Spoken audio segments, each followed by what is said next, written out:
And just ignore me no matter what I do. Okay. Rolling. I'll repeat the question. What is your name? What do you do? And where do you work? I'm Kirsten Wasson. I'm the research coordinator at Elkhorn Slough Reserve. Great. Rolling. The next question is, what has been your experience with collaborative processes? Well, on the one hand, working in the reserve system is inherently collaborative because we're so interdisciplinary, and at the Elkhorn Reserve, we really practice a bottom-up grassroots strategy for on-the-ground management where education and management and research all weigh in on decisions. So my whole job is about collaborative processes. But at a broader scale, back in 2004, I helped launch an ecosystem-based management initiative for the Elkhorn Slough area, and we've engaged more than 100 stakeholders in that. So that's my primary experience with collaborative processes. Do you need some time to think about that? I'm okay, yeah. All right, rolling. I'll ask it one more time. Tell me about how collaboration has affected your work. Collaborations have really helped us think outside the reserve boundaries in terms of interests of other parties and engage the community, local businesses, recreational users, the decision-making agencies. So we're thinking at a broader scale than we used to. In terms of how it affects our projects, it makes them slower and more complicated, but I think better in the end.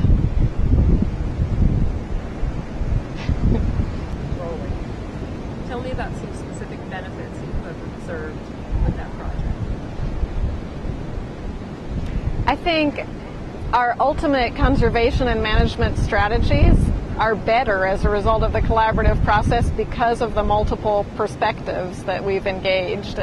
And on top of that, I think the strategies are more likely to be implemented because of the trust that the public and funders and the decision-making agencies have in an outcome that has been supported by diverse perspectives.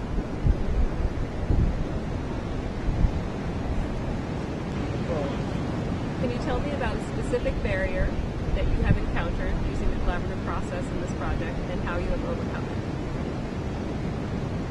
I think a large barrier for us with the collaborative process is simply the time that it takes to establish a collaborative process. And for us, the solution that worked was to commit to a collaborative process in the long term at the decade scale, not simply at the scale of a single grant-funded project. So we've had a series of grants. For the first one, for the first 2 years, we set up the collaborative process and decided who should be invited, engaged them, designed a process of who were the decision makers versus who were the advisors to the project, jointly came up with decision-making, consensus-based processes, documented all that. It took 2 years. It took a lot of time. But then, once we had that set up, we could run a sequence of sequential grants after that that focused on specific projects and concrete goals. And so that was our solution to the time it takes, is to commit to it as a long-term process, and then it saves time in the end. Great. And I'll ask it one more time. What would you tell others in your position who are skeptical or hesitant to embrace a collaborative approach in their work? I think other scientists might be concerned that their science would be diluted or weakened by empowering non-scientists to play a strong role in the process.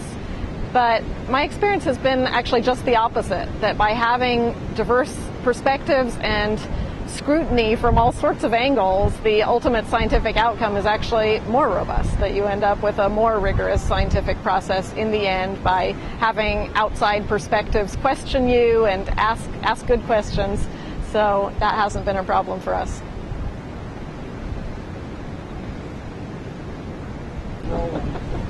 What is the most important thing that you have found to making collaboration work, doing it well?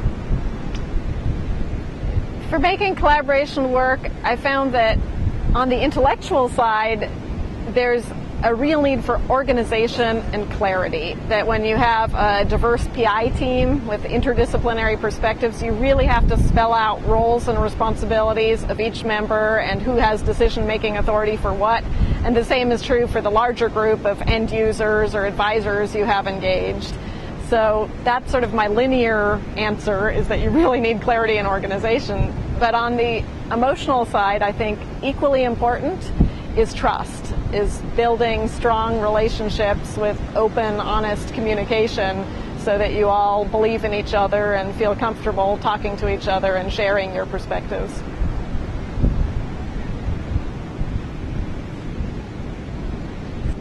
Rolling.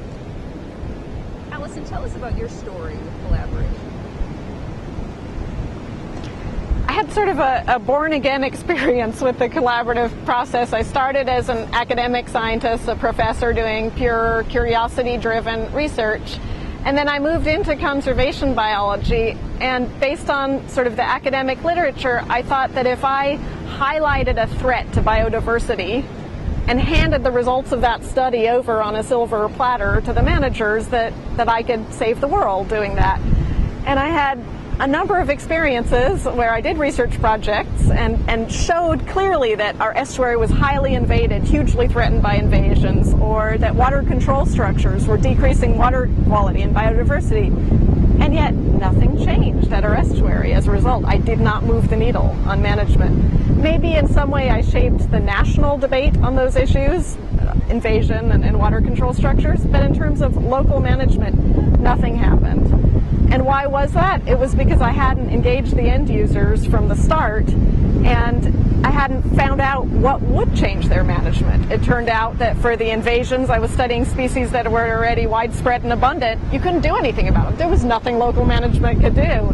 For the water control structures, they were being managed to protect human infrastructure or people's childhood visions of how beautiful a diked landscape was. They weren't being managed for water control, for water quality or biodiversity. And so no new science was going to change management. And then I saw the light, and I realized that my work as a conservation biologist could make much more of a difference if I focused on solutions jointly with the end users from the start, rather than highlighting problems and hoping that the end users would do something with that information in the future. She's cutting me off. So